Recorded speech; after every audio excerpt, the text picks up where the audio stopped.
दोस्तों जब भी हम मल्टी बैगर वर्ड सुनते हैं तो दिमाग में एक ही चीज आता है, एक ही सवाल उठता है कि कौन सा स्टॉक्स। और हम रिटेल इन्वेस्टर्स दोस्तों यहीं पर सबसे बड़ी गलती कर बैठते हैं। हमें कौन सा स्टॉक्स नहीं, हमें ये ढूंढना चाहिए कि कौन सा बिजनेस और कौन से वो फैक्टर होते हैं जो एक मल्टी बैगर स्टॉक्स में देखने को मिलते हैं। तो आज ऐसे ही कुछ कॉमन फैक्टर के बारे में बात करूंगा, कॉमन फ्रेमवर्क के बारे में बात करूंगा जो एक मल्टी बैगर स्टॉक्स में होते हैं। और अगर ये नहीं है तो शायद वो मल्टी बैगर नहीं, वो शायद कल के दिन नीचे भी आ सकता है। तो ऐसे ही आज 5 फ्रेमवर्क के बारे में बात करेंगे जो कॉमनली जो मल्टी बैगर स्टॉक होते हैं उनमें देखने को मिलता है। तो सबसे पहले फ्रेमवर्क के बारे में बात करें तो दोस्तों वो है बिजनेस।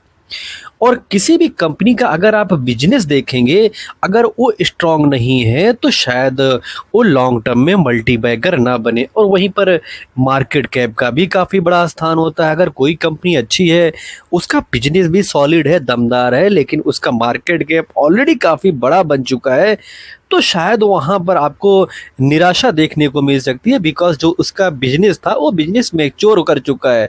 अगर किसी भी कंपनी का बिजनेस बड़ा बन चुका है तो वहाँ से आपको रिटर्न बन सकता है, लेकिन वो मल्टी बैगर बन जाए तो इसकी पॉसिबिलिटी काफ़ी कम रहती है। हाँ, बिजनेस स्ट्रांग होना चाहिए और प्लस उसका जो मार्केट का साइज है ये भी छोटा होना चाहिए। अगर ये दोनों चीज़ किसी भी कंपनी में है तो समझ जाइए कि हमारा जो फर्स्ट फ्रेमवर्क है वो कंप्लीट होता है। वहीं पर फ्रेमवर्क दूसरा अगर देखेंगे तो प्रमोटर होल्डिंग।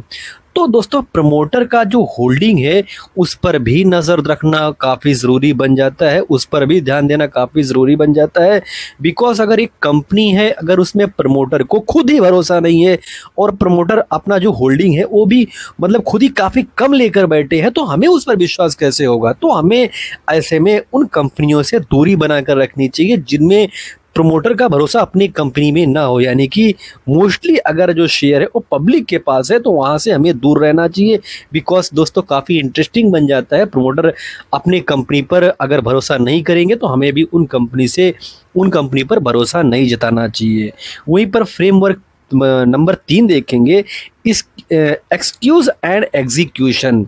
तो दोस्तों ये पॉइंट समझना बेहद ही ज़रूरी है। बिकॉज कई सारे प्रमोटर ऐसे भी देखने को आपको मिलेंगे जो आए दिन टीवी पर आज मतलब इंटरव्यू देते हुए दिखेंगे। चलो एक प्रमोटर है, उसने अपना रिजल्ट लाया, उसके बाद वो आता है टीवी पर भी आता है और बताएगा कि हमारा हमारा अगला मतलब आगे का प्रोग्राम क्या है या आउटलुक क्या है। लेकिन कुछ प्रमोटर ऐसे भी होते हैं जो आए दिन आपको किसी ना किसी चैनल पर दिख जाएंगे और लंबी लंबी फेंकते हुए दिख जाएंगे। चलो अगर लंबी लंबी कोई फेंक रहा है तो ये कोई गलत बात नहीं है, लेकिन अगर कोई प्रमोटर आकर टीवी पर लंबी लंबी फेंक रहा है और उसको कंप्लीट नहीं कर पा रहा है और कंप्लीट करने के बजाय आकर वो एक्सक्यूज़ देता है कि इस क्वार्टर में ऐसे हो गया, अदरवाइज़ मैं ये कर देता, वहाँ का फलाना मतलब जगह पर वार हो गया, अदरवाइज़ मैं तो ये कर देता, वहाँ से ये कमज़ोरी हो गई, यहाँ से ये हो गई। तो ऐसे में आप समझ जाइए कि वो प्रमोटर एग्जीक्यूसेस कर दे रहा है, तो आपको वहाँ पर सावधान रहना चाहिए। बिकॉज जो स्ट्रॉन्ग कंपनियाँ होती हैं उनके जो प्रमोटर है वो टीवी पर कम दिखते हैं, बोलते कम है, लेकिन उनका जो काम रहता है, उनका काम है बिजनेस करना और वो अपना पूरा फोकस बिजनेस पर करते हैं। तो आपको ये चीज़ जानना होगा कि कोई भी कंपनी अगर अच्छी कंपनी है उसका प्रमोटर आए दिन टीवी पर दिखता है तो आपको वहाँ पर चौकन्ना रहना होगा। वहीं पर फ्रेमवर्क चौथा देखेंगे तो फ्रेगाइल ग्रोथ। तो कुछ कंपनियां दोस्तों ऐसी होती है, यहाँ पर जो रहती है, जो कंपनियां होती हैं वो ग्रोथ तो दिखाती है, लेकिन उसके पीछे का जो रीज़न होता है, वो लॉजिक होता है, उसमें भी काफ़ी ज़्यादा चेंजिंग रहता है। बिकॉज कुछ दोस्तों कंपनियां ऐसी होती है जो ग्रोथ लोन से मतलब ग्रोथ उनका हो रहा है लेकिन लोन काफ़ी ज़्यादा लेकर बैठी हैं और कैश फ्लो उनका वीक है। तो आपको यहाँ पर भी सावधान रहने की ज़रूरत है। अगर कोई कंपनी लोन लेकर ग्रोथ दिखा रही है और कैश फ्लो कमज़ोर है तो वहाँ पर ग्रोथ फ्रेगाइल हो सकता है।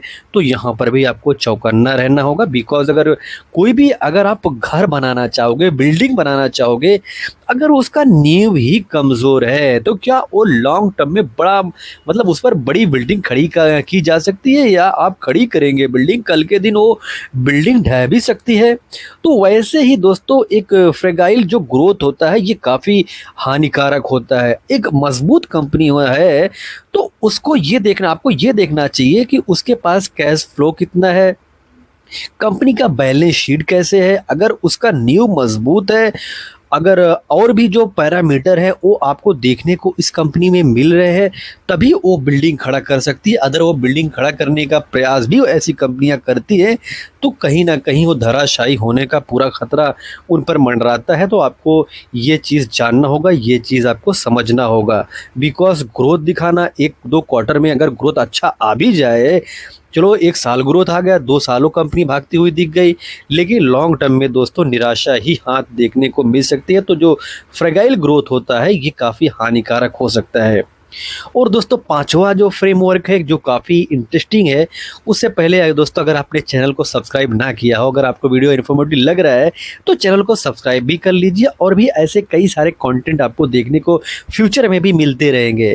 तो दोस्तों पांचवा फ्रेमवर्क देखें तो एफआईज डीआईज का जो पोजीशन है ये भी काफ़ी कुछ कहता है। आपको ये चीज़ जानना होगा कि जो एफआईज और डीआईज होते हैं ये किसी भी कंपनी में यूं ही पोजीशन नहीं बनाते हैं।